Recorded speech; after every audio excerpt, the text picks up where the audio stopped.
napasamin. Ika'y tanglaw at siyang lakas sa pagbabago ng buhay.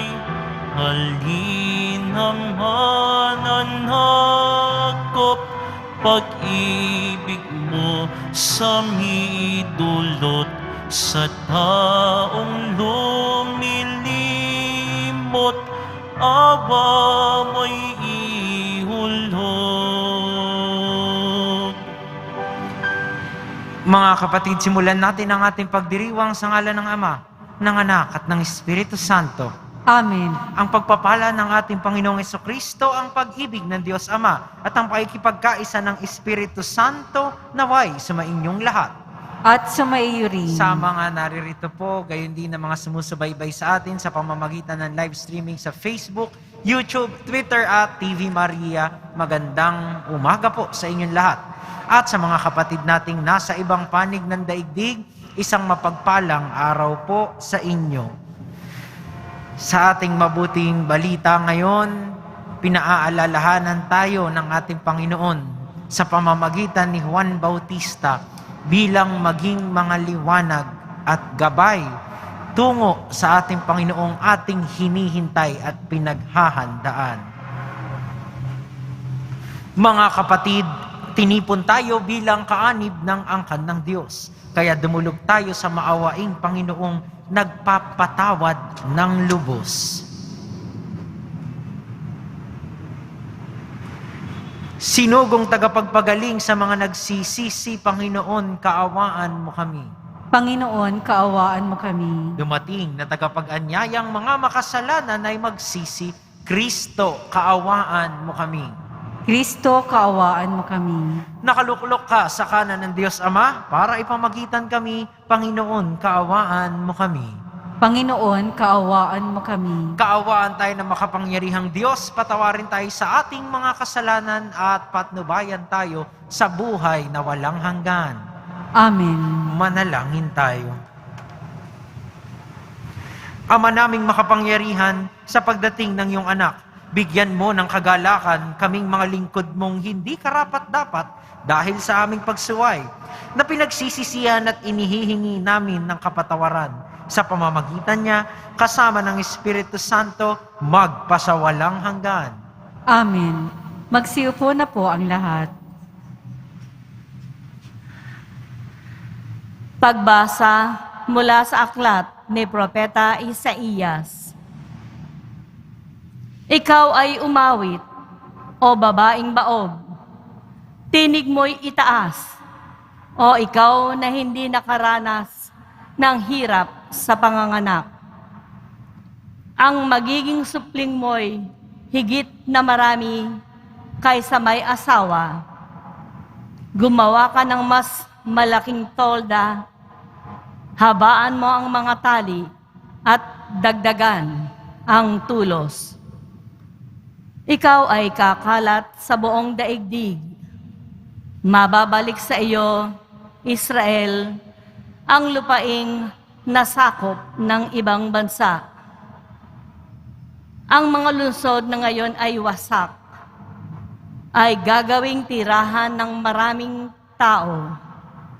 Huwag kang matakot, pagkat hindi ka nahahalayin uli, ni aaglahiin pa.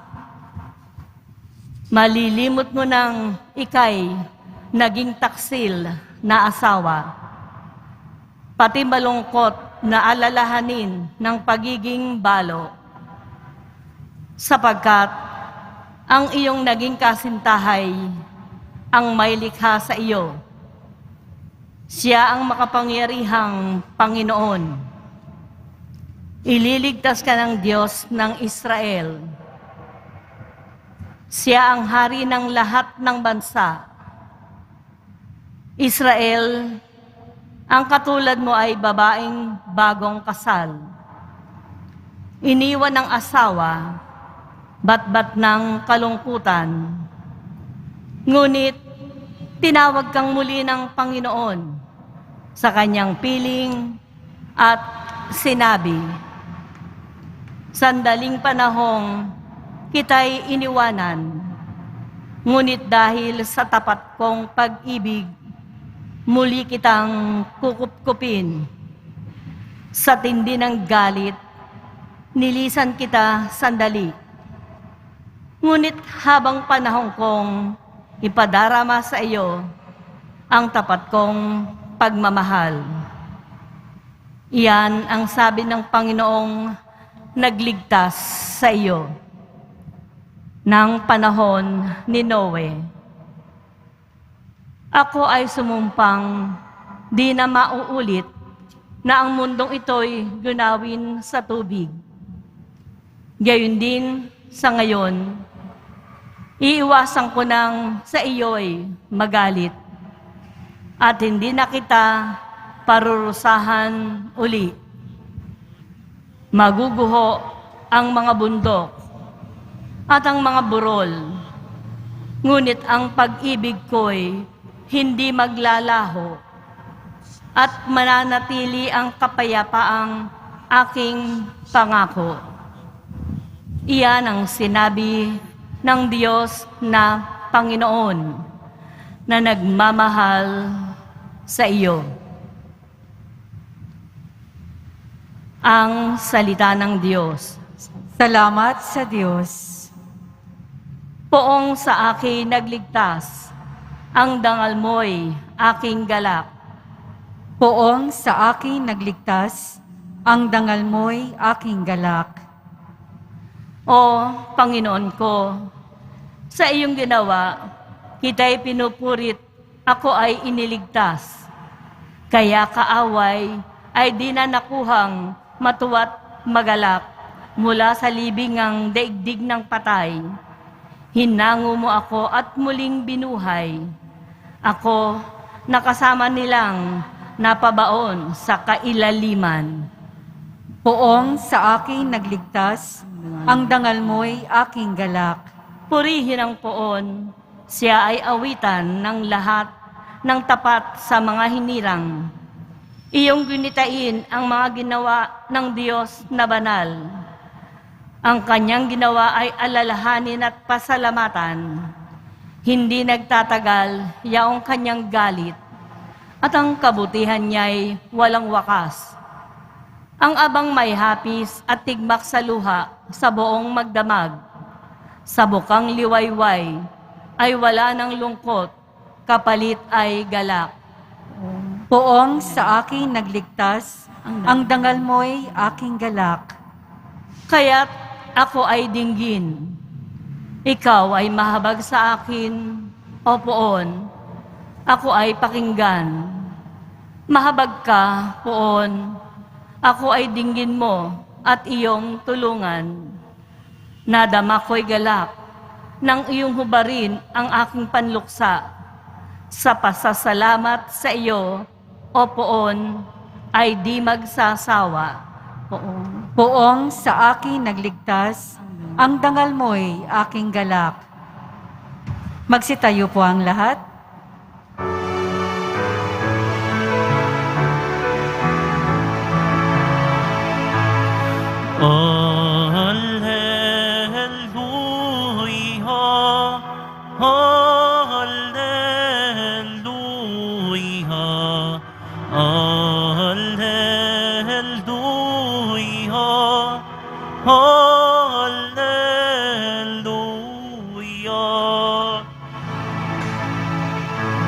Daan ng poon, nariyan na.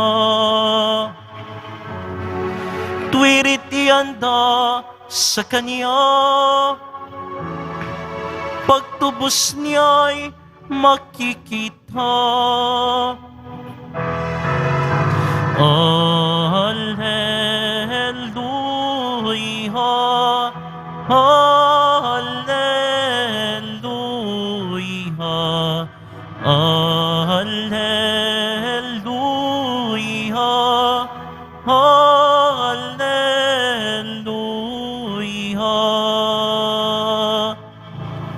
Sumainyo ang Panginoon. At sumayo rin. Ang mabuting balita ng Panginoon ayon kay San Lucas. Papuri sa iyo, Panginoon. Pagkaalis sa mga sinugo ni Juan, si Jesus ay nagsalita sa mga tao tungkol kay Juan. Bakit kayo lumabas sa ilang? Ano ang ibig ninyong makita? Isang tambong inuugoy ng hangin? Ano nga ang ibig ninyong makita? Isang taong may maringal na kasuotan? Ang mga nagsusuot ng maringal at namumuhay sa karangyaan ay nasa palasyo ng mga hari. Ano nga ba ang ibig ninyong makita? Isang propeta? Oo. At sinasabi ko sa inyo, higit pa sa isang propeta. Sapagkat si Juan ang tinutukoy ng kasulatan, ipadadala ko ang aking sugo na mauuna sa iyo. Ihahanda niya ang iyong daraanan. Sinasabi ko sa inyo, si Juan ang pinakadakila sa mga isinilang. Ngunit dakila kaysa kanya ang pinakaaba sa mga taong pinaghaharian ng Diyos. Pinakinggan siya ng mga mamamayan, pati ng mga publikano. Ang mga ito'y sumunod sa kalooban ng Diyos nang pabinyag sila kay Juan. Subalit tinanggihan ng mga Pariseo at ng mga eskriba ang layunin ng Diyos sa kanila sapagkat hindi sila nagpabinyag kay Juan. Mga kapatid, ang mabuting balita ng Panginoon. Pinupuri ka namin, Panginoong Hesukristo. Magsiupo na po ang lahat. Muli po sa mga naririto, gayon din sa mga sumusubaybay sa atin sa pamamagitan ng live streaming, magandang umaga po sa inyong lahat. At sa mga kapatid nating nasa ibang panig ng daigdig, isang mapagpalang araw po sa inyo. Ginagabayan ba natin ang ating kapwa at inihahanda tungo sa Diyos? Sa ating mabuting balita ngayon, kinikilala ng ating Panginoon si Juan Bautista bilang isang propeta na naghanda ng daan para sa Panginoon. At natural, may mga tatanggap sa kanya at may hindi tatanggap, katulad na nung nangyari noong una pa man, kung saan ang mga propetang nagsasalita para sa Diyos ay sinasabihan ng bayang Israel na darating ang katuparan ng pangako kung saan ipadadala niya ang kanyang anak at itatatag ang bagong kaharian. At syempre, yung mga Hudyo ay nananatili sa kaisipang ang kahariang ito ay kaharian ng kapangyarihan at paghihiwalay. Mula sa mananakop, iniisip nila na ang darating na Mesiyas ay isang hari. Kasama ang mga hukbo, kasama ang nakasuot ng mga maringal na kasuotan, at may pistang nakahanda sa kanyang pagdating. Subalit hindi naging malalim ang kanilang pagninilay sa salita ng Diyos at hindi nila inasahang ang darating na Mesiyas, ang darating na anak na ito ay magdadala ng kapayapaang panloob. Hindi maringal, hindi hukbo.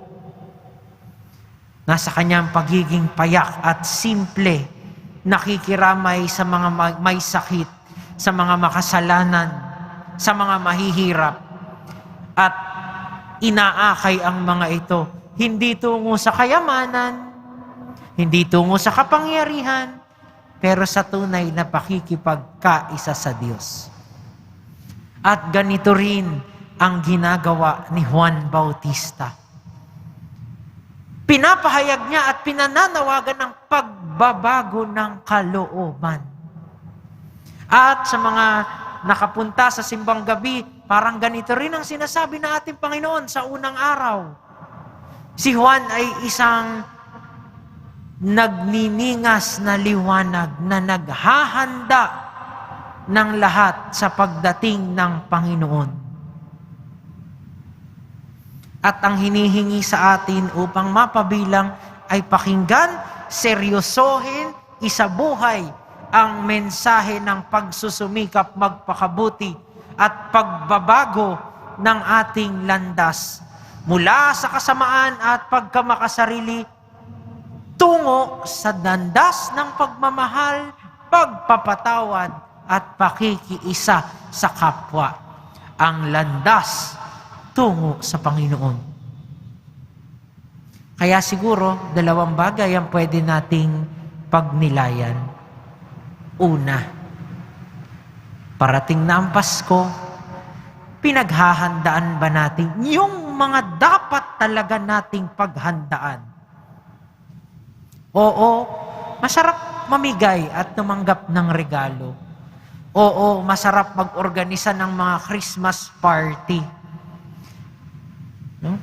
Na siguro nawalan tayo ng pagkakataon noong nakaraang taon dahil sa pandemya.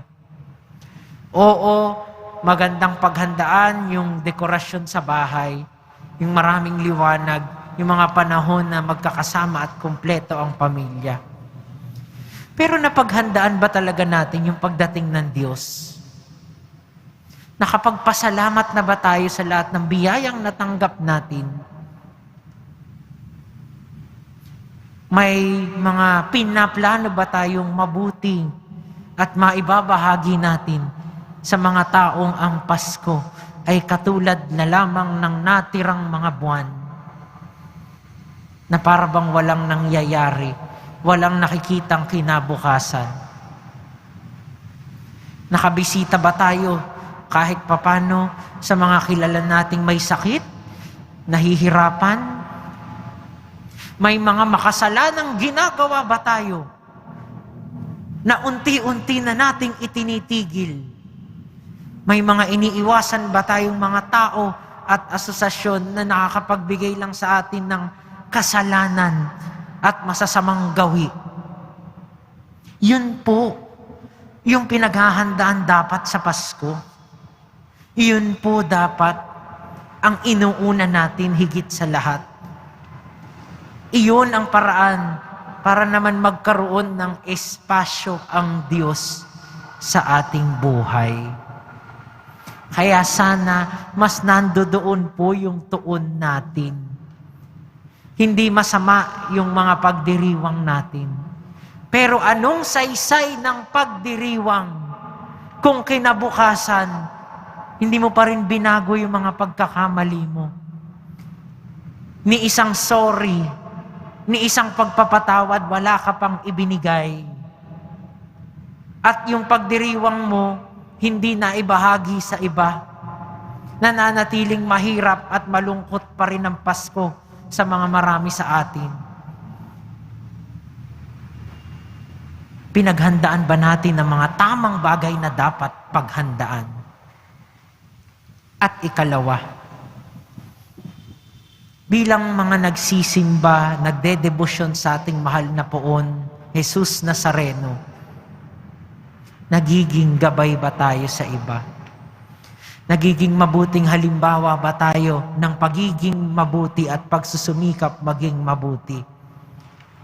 Tinutulungan ba natin ang ating kapwang itama yung kanyang mga pagkakamali? Kahit ang ibig sabihin nito ay minsan magalit na sila sa atin dahil sinasabi natin ang totoo. Nagiging daan ba tayo para matupad ang pangarap ng iba? Nagiging liwanag ba tayo na mas maningning pa sa parol sa gabi, mas maningning pa sa Christmas lights, na kung saan natutulungan natin ang ating kapwang makilala at magbalik sa Diyos? Sana po ngayong Pasko, ang sabihin ng mga tao sa atin, nagsisimba yan. Tagasimbahan yan. At kitang-kita nila yung busilak at ganda ng pananampalatayang Kristiyano na nasa pag-ibig ng Diyos. Kaya naman pa sa pagpapatuloy ng ating banal na misa, hingin natin ng biyaya na sana mapaghandaan natin ang Pasko sa tunay na paraan. Na maging gabay at liwanag din sa bawat isa patungo sa Diyos at hindi makain ng kadiliman ng kasalanan At sa pagsimula ng araw na ito, tanungin natin ang ating mga sarili. Saan ba ako tinatawag ng Panginoon na isabuhay ang aking pananampalataya, ang maging liwanag na gabay patungo sa Kanya? Mahal na pong Jesus Nazareno, tulungan niyo po kami maging gabay patungo sa iyo. Maawa ka sa amin.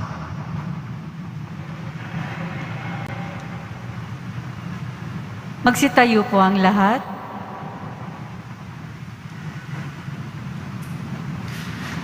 Ipinahahayag ng mga propeta ang pagdating ng ating manunubos. Sa pamamagitan ng pangangaral ng pagsisisi sa kasalanan, ibinalita ni Juan Bautista ang kaniyang pagdating. Sa diwa ng pagsisisi, hilingin natin ang tulong ng Diyos sa pamamagitan ng ating mga panalangin. Panginoon, ituro mo sa amin ang iyong daan. Panginoon, ituro mo sa amin ang iyong daan. Ang Santa Iglesia, naway maihayag ang kaluwalhatian ng Panginoon at maipakita sa lahat ng tao. Manalangin tayo. Panginoon, ituro mo sa amin ang iyong daan. Ang mga pinunong Kristiyano, naway maging kasangkapan ng katotohanan at katarungan para akayin ang kanilang bayan sa landas ng kapayapaan. Manalangin tayo. Panginoon, ituro mo sa amin ang iyong daan. Ang ating mga puso, naway maging bukas sa pagtanggap sa mensahe ng mga propeta na nagsasalitang parang mga tinig sa ilang. Manalangin tayo. Panginoon, ituro mo sa amin ang iyong daan. Ang pagtitiyaga ng Diyos naway maranasan ng iba sa pamamagitan ng ating mabuting pakikitungo sa kanila. Manalangin tayo. Panginoon, ituro mo sa amin ang iyong daan. Ang mga taong inaalala natin ang kamatayan, naway magtamo ng kapatawaran at kapayapaan. Manalangin tayo. Panginoon, ituro mo sa amin ang iyong daan. Sa katahimikan ng ating puso't diwa ay alay natin sa Diyos ang ating mga panalangin, gayon din ang mga panalangin ng mga taong mahalaga sa atin. Isama na po natin sa ating mga dasal, ang mga frontliners at health workers, at ang lahat ng naglilingkod sa ating bayan, nagsisilbing liwanag ng pag-asa para sa atin sa kabila ng mga panganib na kanilang hinaharap.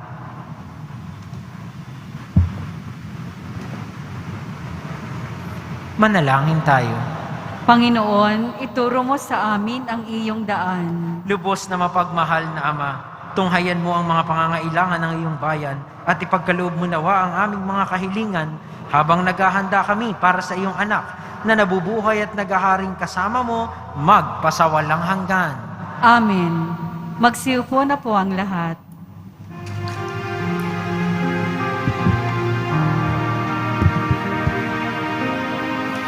Panginoon, aming handog ang tinapay at alak-alay ng bayang umaasa sa pagdating mo.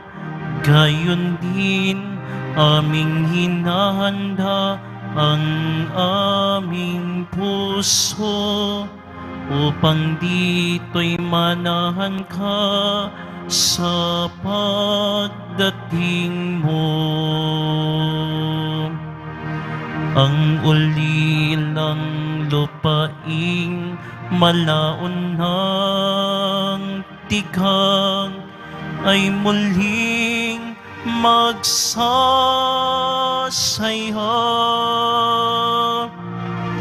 Mananariwat mamumulaklak ang tighang at ito'y aawit sa tuwa. Panginoon, aming handog ang tinapay at alak-alay ng bayang umaasa sa pagdating mo. Gayon din aming hinahanda ang aming puso upang dito'y manahan ka sa pagdating mo. Magsitayo po ang lahat. Manalangin kayo mga kapatid upang ang paghahain natin ay kalugdan ng Diyos Amang makapangyarihan. Tanggapin nawa ng Panginoon itong paghahain sa iyong mga kamay, sa kapurihan niya at karangalan, sa ating kapakinabangan at sa buong sambayanan niyang banal. Ama naming lumikha, tanggapin mo ang aming mga alay na ikaw rin ang nagbigay. Magdulot nawa ito ng gantimpalang kaligtasan na ngayon pa man ay amin ng pinakikinabangan sa pamamagitan ni Hesukristo kasama ng Espiritu Santo magpasawalang hanggan. Amen. Sumainyo ang Panginoon. At sumaiyo rin. Itaas sa Diyos ang inyong puso at diwa. Itinaas na namin sa Panginoon. Pasalamatan natin ang Panginoong ating Diyos. Marapat na siya ay pasalamatan. Ama naming makapangyarihan, tunay ngang marapat na ikaw ay aming pasalamatan sa pamamagitan ni Hesukristo na aming Panginoon. Siya'y isinugo mo upang matupad ang iyong magandang balak para sa lahat. Hindi niya ikinahiyang mamuhay ng mahirap upang mapakisamahan niya kaming matapat. Siya'y naging hindi na iba sa amin upang maitampok niya kami sa iyong piling. Sa kaniyang lantarang muling pagdating, ang pakikisama niya ay puspusang magniningning at ang pangako niyang kapanapanabik ay inaasahan naming lubos na makakamit. Kaya kaisa ng mga anghel na nagsisiawit ng papuri sa iyo nang walang humpay sa kalangitan, kami nagbubunyi sa iyong kadakilaan. Santo, Santo, Santo, Panginoong Diyos ng mga hukbo, napupuno ang langit at lupa ng kadakilaan mo, o sana sa kaitaasan. Pinagpala ang naparirito sa ngalan ng Panginoon, o sana sa kaitaasan. Magsiluhod po ang lahat. Ama naming banal, ikaw ang bukal ng tanang kabanalan. Kaya't sa pamamagitan ng iyong Espiritu, gawin mong banal ang kaloob na ito upang para sa aming maging katawan at dugo ng aming Panginoong Hesukristo. Bago niya pinagtiis ang kusang loob na maging handog, hinawakan niya ang tinapay, pinasalamatan kaniya, pinaghati-hati niya iyon, iniabot sa kanyang mga alagad at sinabi, "Tanggapin ninyong lahat ito at kanin, ito ang aking katawan na ihahandog para sa inyo."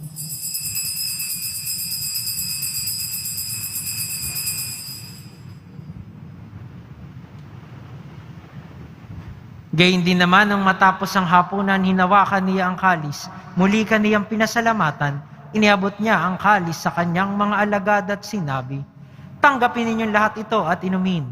Ito ang kalis ng aking dugo, ng bago at walang hanggang tipan. Ang aking dugo na ibubuhos para sa inyo at para sa lahat, sa ikapagpapatawad ng mga kasalanan. Gawin ninyo ito sa pag-alala sa akin."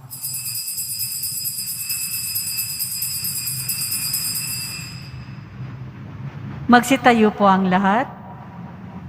Ibagbunyi natin ang misteryo ng pananampalataya.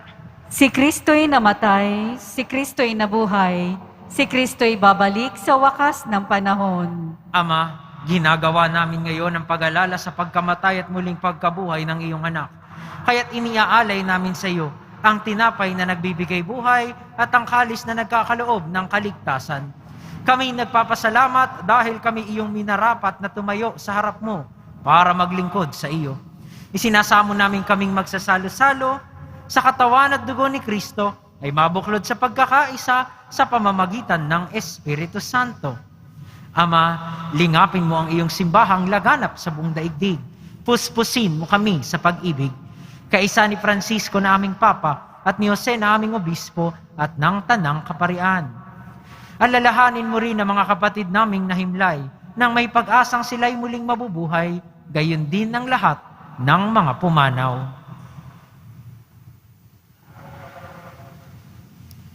Kaawaan mo sila at patuloyin sa iyong kaliwanagan. Kaawaan mo at pagindapatin kaming lahat na makasalo sa iyong buhay na walang wakas. Kaisa ng mahal na Birheng Maria na Ina ng Diyos, ng kabiyak ng puso niyang si San Jose, kaisa ng mga apostol, ni San Juan Bautista at ng lahat ng mga banal na namuhay dito sa daigdig ng kalugod-lugod sa iyo, maipagdiwang naman namin ang pagpupuri sa ikararangal mo sa pamamagitan ng iyong anak na aming Panginoong Hesukristo. Sa pamamagitan ni Kristo, kasama niya at sa Kanya, ang lahat ng parangal at papuri ay sa iyo, Diyos amang makapangyarihan, kasama ng Espiritu Santo, magpasawalang hanggan. Amen.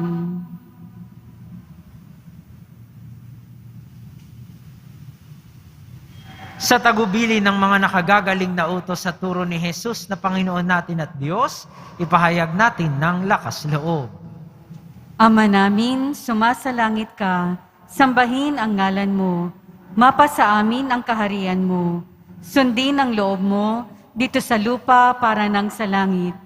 Bigyan mo po kami ngayon ng aming kakanin sa araw-araw, at patawarin mo kami sa aming mga sala, para ng pagpapatawad namin sa nagkakasala sa amin. At huwag mo kaming ipahintulot sa tukso, at iadya mo kami sa lahat ng masama. Hinihiling namin kami iadya sa lahat ng masama, pagkalooban ng kapayapaan araw-araw, iligtas sa kasalanan at ilayo sa lahat ng kapahamakan.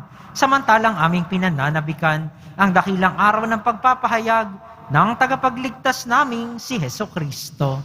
Sapagkat iyo ang kaharian at ang kapangyarihan at ang kapurihan magpakailanman. Amen. Panginoong Hesukristo, sinabi mo sa iyong mga apostol, kapayapaan ang iniwan ko sa inyo, ang aking kapayapaan ang ibinibigay ko sa inyo. Tungayan mo ang aming pananampalataya at huwag ang aming pagkakasala. Pagkalooban mo kami ng kapayapaan at pagkakaisa, ayon sa iyong kalooban, kasama ng Espiritu Santo, magpasawalang hanggan. Amen. Ang kapayapaan ng Panginoon ay laging sumainyo. At sumaiyo rin. Magbigayan po tayo ng kapayapaan sa isa't isa.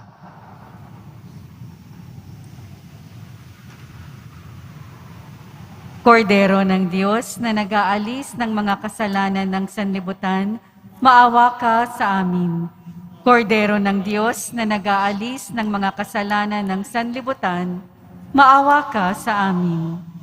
Kordero ng Diyos na nag-aalis ng mga kasalanan ng sanlibutan, ipagkaloob mo sa amin ang kapayapaan.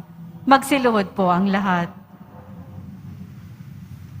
Mga kapatid, ito ang kordero ng Diyos. Ito ang nag-aalis ng kasalanan ng sanlibutan. Mapalad ang mga inaanyayahan sa kaniyang piging. Panginoon, hindi ako karapat-dapat na magpatuloy sa iyo, ngunit sa isang salita mo lamang ay gagaling na ako. Katawan ni Kristo. Amen. Para sa lahat ng tatanggap ng banal na komunyon, manatili lamang po kayo sa inyong mga pwesto. Huwag na po kayong aalis o lilipat pa. Ang pari at ang mga lay minister po ang mag-aabot sa inyo ng komunyon upang maiwasan ang inyong pagdidikit-dikit.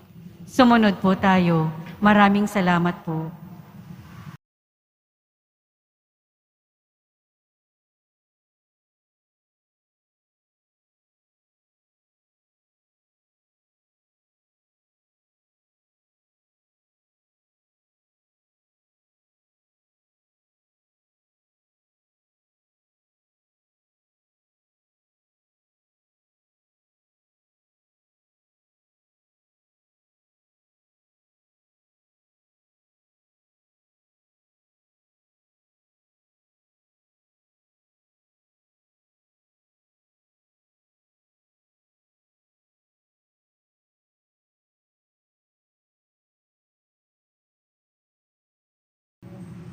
Magsitayo po ang lahat.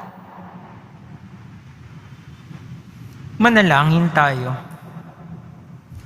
Ama naming mapagmahal, mapakinabangan naman namin ang aming pinagsaluhan upang sa aming paglalakbay dito sa lupang papanaw, aming mapanaligan ang iyong pagpapalang pang magpakailanman. Sa pamamagitan ni Hesukristo, kasama ng Espiritu Santo, magpasawalang hanggan. Amen. Sumainyo ang Panginoon. At sumaiyo rin. Magsiyuko para sa pagbabasbas. Mahal na pong Jesus Nazareno, inihayag mo sa pamamagitan ng krus ang walang maliw na pag-ibig ng Diyos sa sangkatauhan. Pakinggan mo ang kahilingan ng iyong angkan na nagsusumamo sa iyo. Makamtan nawa nila ang iyong katugunan at tanggapin ang kasagutang may utang na loob na tinatanaw. Basbasan din po ninyo ang mga daladala nilang mga imahen at dasalan. Sa pamamagitan ng bendisyong ito, naway maalaala nila ang mga pangako nila nun sa binyag, na ikaw ang kanilang iibigin at paglilingkuran bilang Panginoon, magpasawalang hanggan. Amen. At pagpalain nawa tayo ng ating makapangyarihan at mapagmahal na Diyos, Ama, Anak, at Espiritu Santo. Amen. Tapos na ang misa, humayo kayong dala ang pag-ibig at kapayapaan ng ating mahal na pong Jesus Nazareno.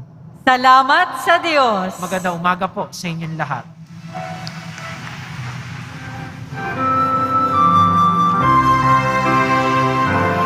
Nuestro Padre Jesus Nazareno, sinasamba ka namin, pinipinto ka namin, aral mo ang aming buhay at kaligtasan. Nuestro Padre Jesus Nazareno, iligtas mo kami sa kasalanan. Ang krus mong kinamatayan ay sagisag ng aming kaligtasan. Nuestro Padre Jesus Nazareno, dinarangal ka namin. Nuestro Padre Jesus Nazareno, nilulwalhati ka namin. Nuestro Padre Jesus Nazareno, dinarangal ka namin. Nuestro Padre Jesus Nazareno, nilulwalhati ka namin.